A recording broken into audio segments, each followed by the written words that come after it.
আসসালামু আলাইকুম। পারভেজ ম্যাথমেটিক্সের পক্ষ থেকে সবাইকে স্বাগতম। তো আমরা ট্যানেরটাও করা হয়ে গেছে, এখন আমরা কটেরটা করবো আর কি। কট এবং ট্যান দুটোই একই নিয়মেই, এবং সাইন এবং কস যে দুটা করছি ওই দুটাও একই নিয়মের। তো যেহেতু আমরা ট্যানেরটা করছি, ওটাও যদি কারোর বুঝতে অসুবিধা থাকে তাহলে আশা করি এই কটেরটা করলে পরে ক্লিয়ার হয়ে যাবেন ইনশাল্লাহ। তো আমরা শুরু করি। আমরা নিয়ম অনুসারে যে limit h tends to zero, এখানে হচ্ছে যে আমরা ফাংশনটা হচ্ছে কি কটটা লিখে ফেললাম। এখন x plus h minus cot x divided by h. আচ্ছা, এখন হচ্ছে limit h tends to zero. আচ্ছা, এখানে একটু ভাঙবো। আমরা জানি যে কস divided by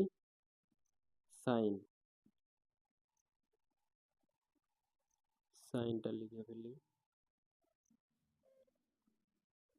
minus cos divided by sine. আমি একটু দ্রুত লিখবো। দ্রুত লিখতে গেলে পরে হাতের লেখা এলোমেলো হতে পারে, আশা করি আপনারা সবাই বুঝে নেবেন। Limit h tends to zero. তো আমরা এখানে সেই আগের নিয়মের মতনই আর কি। আচ্ছা, দ্রুত লিখতে যে একই জিনিস লিখে ফেলছি। সেটা হচ্ছে যে এখানে এক্স, এই জায়গায় এক্স হবে। তো এখানে আমি লসাগুটা করে ফেলি। এইচ, আমরা আগে বলছিলাম যে নিচে ওয়ান আছে, এই জন্য এটা উল্টে দেয়, এইচটা আমি এখানে লিখে রাখলাম আর কি। আমি এখানেও লিখতে পারতাম 1/এইচ, সামনে লিখলেও তো আমি একসাথে লিখে রাখলাম। তো এখানে আমার নিচে হবে হচ্ছে sine x plus h into sine x. আচ্ছা, এখানে আমি লসাগুটা করি। লসাগুটা করলে আমার আসবে হচ্ছে যে এটা আমি আগে লিখি যে সাইন, এই সূত্র আর কি মেলানোর জন্য আর কি। Sine x into cos x plus h, আচ্ছা, মাইনাস, এখানে যদি লিখি তাহলে এটা বাদ যায়, থাকে হচ্ছে আমার এটা। তাহলে লিখতে পারি যে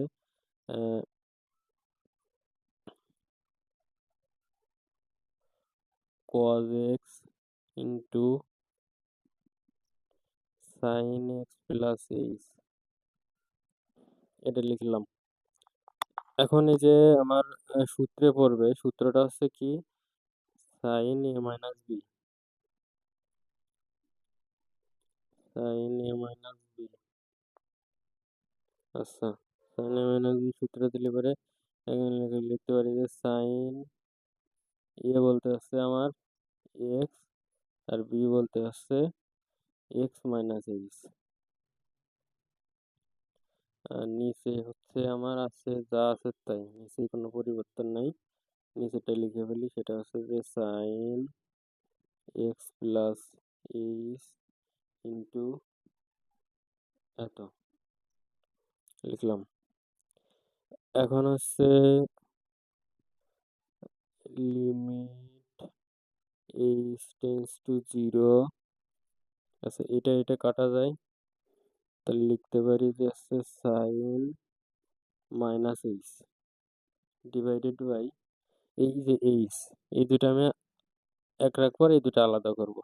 তাহলে এটা এখানে এক রাখলাম, আর এই জায়গা হচ্ছে আমার 1/, কত, sine x plus h into sine x.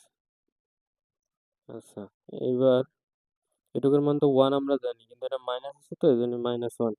তাহলে -1টা আমি এই জায়গায় রাখলাম, এই যে -1 গুণ। এখন আমরা এই এইচ এর যে মানটা এই মানটা বসাই দেবো, তাহলে এখানে জিরো দিলে জিরো, এখানে সাইন এক্স আছে, এই জায়গাও সাইন এক্স আছে, তাহলে আমরা লিখতে পারি কি 1/, সাইন স্কোয়ার, সাইন স্কোয়ার, আচ্ছা লিখলাম হচ্ছে কি সাইন স্কোয়ার, তাহলে লিখতে পারি যে আমি মাইনাস 1/সাইন মানে আমরা কি জানি, 1/সাইন মানে আমরা জানি যে কস, কোসেক, কোসেক, তাহলে লিখলাম হচ্ছে কি কোসেক, কোসেক স্কোয়ার এক্স। এই হচ্ছে আমার এটার উত্তর। আচ্ছা প্রথম থেকে আমরা একটু আহ, আবার একটু দেখি, এই যে প্রথমে আমরা ফাংশনগুলো বসায় নিলাম, বসায় নেওয়ার পর কর্ডটাকে আমরা ভাঙছি, কর্ডটার দুই পাশে ভাঙছি, এরপরে আমরা করছি লসাগু, লসাগু করার পরে এখানে আমার সূত্র বসছে, সূত্রটা আর কি আমি লিখছি, লেখার পরে এই যে সাইন এইচ আর নিচে আছে এইচ, এই দুটারে আমরা আলাদা রাখছি, আর এইটারে আমরা আলাদা করে রাখছি, তাহলে এটার মান আছে কি ওয়ান, এই জায়গায় মাইনাস ছিল বলে এই জায়গায় মাইনাস, তাহলে -1 ইন্টু 1/, এত, তাহলে আমার এখানে যদি লিমিটের মানটা বসাই দিই, তাহলে সাইন এক্স, এখানেও সাইন এক্স, তাহলে সাইন সাইন হচ্ছে কি সাইন স্কোয়ার এক্স, আর 1/সাইন স্কোয়ার এক্স মানে আমার কোসেক স্কোয়ার এক্স, তাহলে এই যে মাইনাসটা এখানে বসে গেল, আর এই যে কোসেক স্কোয়ার এক্স, এটা হচ্ছে কি কটের অন্তরজ। ধন্যবাদ সবাইকে।